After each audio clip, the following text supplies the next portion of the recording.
राजनीति में फैसले कभी अचानक नहीं होते, उनके पीछे कहानी होती है, रणनीति होती है। लेकिन जब फैसले सवाल खड़े करने लगे तो क्या उसे राजनीति कहेंगे या सौदेबाजी कहेंगे? ऐसा मैं क्यों कह रहा हूं, चलिए आगे समझते हैं। नमस्कार, द हिंदी टॉप देख रहे हैं आप और मैं हूं आपके साथ जानिसार खान। दरअसल बिहार की राजनीति में इस वक्त एक ऐसा फैसला सामने आया है जिसने सियासी गलियारों में हलचल पैदा कर दी है। बता दें कि विधानसभा की 19 समितियों का गठन कर दिया गया है जो कि 1 अप्रैल 2026 से लेकर के 31 मार्च 2027 तक काम करेगी। लेकिन इस बार जो नाम सामने आए हैं उन्होंने पूरे मामले को एक अलग ही दिशा दे दी है। सबसे ज्यादा चर्चा बता दें आपको कि उन विधायकों को लेकर के हो रही है जो राज्यसभा चुनाव के दौरान वोटिंग से दूर रहे थे।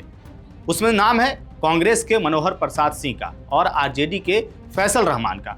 आपको बता दें कि दोनों को एक एक समिति का अध्यक्ष बना दिया गया है और अब यहीं से बड़ा सवाल खड़ा होता है कि क्या यह सिर्फ संयोग है या फिर इसके पीछे कोई सियासी रिवॉर्ड सिस्टम काम कर रहा है।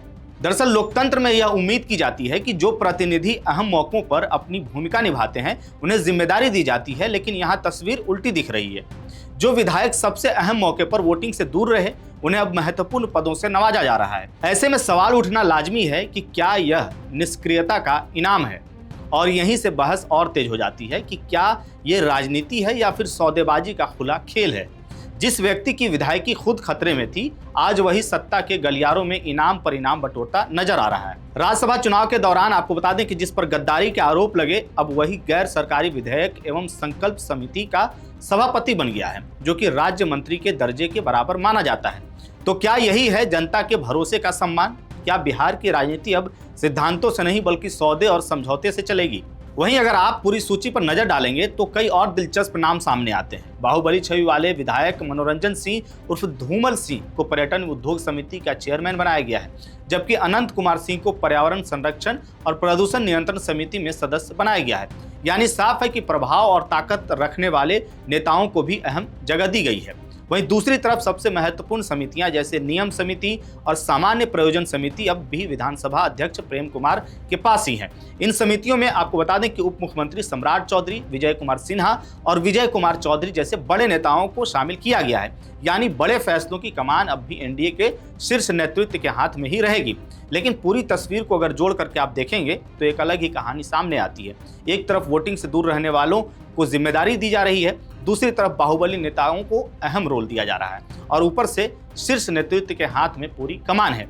ऐसे में सवाल और भी बड़ा हो जाता है कि क्या यह सच में संतुलन की राजनीति है या फिर मैसेज की राजनीति है?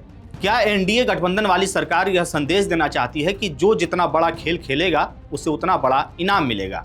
क्या यह लोकतंत्र की मजबूती है या फिर उसकी कमजोरी है? फैसल रहमान जैसे नेताओं को इस तरह से पुरस्कृत करके आखिर सरकार क्या संदेश देना चाहती है? बिहार की जनता यह सब देख रही है कि कौन उनके वोट का सम्मान कर रहा है और कौन सत्ता के लिए हर सीमा पार कर रहा है। ऐसे में कुल मिलाकर के यह फैसला आपको बता दें कि सिर्फ समितियों के गठन का नहीं है, बल्कि यह बिहार की राजनीति के बदलते चरित्र की एक झलक भी है। अब ऐसे में देखना दिलचस्प होगा कि इसका असर आगे की राजनीति पर क्या पड़ता है और क्या जनता इस इनाम की राजनीति को स्वीकार करती है या सवालों का जवाब मांगती है।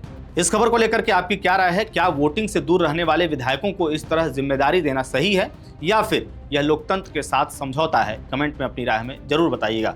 मेरा नाम है जानिसार खान, आप देख रहे हैं द हिंदी टॉप। वीडियो अच्छी लगे तो चैनल को सब्सक्राइब कीजिएगा और हमें इंस्टा, फेसबुक और एक्स पर भी फॉलो कीजिएगा।